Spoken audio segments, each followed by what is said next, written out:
Wall Street occupiers complain that corporate power is out of control in America. They say corporations are in bed with the federal government. America suffers from rampant, runaway corporatism and crony capitalism. So, how can we fix this problem? How can we make the economic playing field more fair? Well, it's tempting to think there's an easy solution. All we need to do is increase government's power to control and police corporations and the economy. The thinking is that government, unlike corporations, is accountable to the people. But that solution might be the very thing causing the problem. When you give government the power to pick winners and losers in the economy, the rich and well-connected will be the winners. Here are 2 reasons why. First, the power to regulate the economy is the same thing as the power to distribute favors. This is because when government agencies have the power to regulate industries, grant subsidies, or otherwise control the rules of the economic game, their decisions have huge financial repercussions on the groups involved. So corporations have a massive incentive to try to influence how that power gets used. The more the corporation has at stake, the more it will spend to gain control through lobbying, campaign contributions, political appointments, and other means. Pick any sector: finance, agriculture, healthcare, automotive manufacturing, or countless others. You can bet that the regulations currently in place were influenced by, sometimes even partially written by, one or more of the corporations they regulate.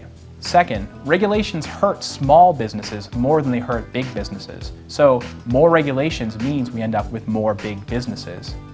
And this isn't just because of the lobbying big businesses do.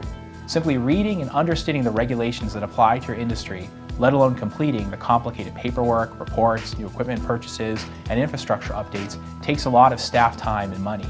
Large, established companies can more easily hire staff to focus solely on compliance and pay for necessary upgrades and other costs, while many small businesses can't afford to do any of these things, meaning they have to close, they limit expansion, or they never start up in the first place. The Small Business Administration, a government agency, estimates that it costs a small business with 20 or fewer employees around 40% more to comply with government regulations than it costs a large company with 500 or more employees. So, extensive government regulation, by its very nature, encourages the success of larger and larger companies, while hurting existing small businesses and discouraging the start of new ones. These are just a couple of the ways in which the current collusion between corporations and government is a result of government power. It may seem paradoxical, but if we reduce government power over the economy, then corporations will have less power to compete for, fewer privileges to seek, fewer subsidies to enjoy, and no agencies to capture. There will be a more level playing field for large and small firms alike. Cronism and corporatism are like runaway fires. In important ways, government power over the market just throws more fuel on the fire. If we want to kill the fire, we need to cut the fuel.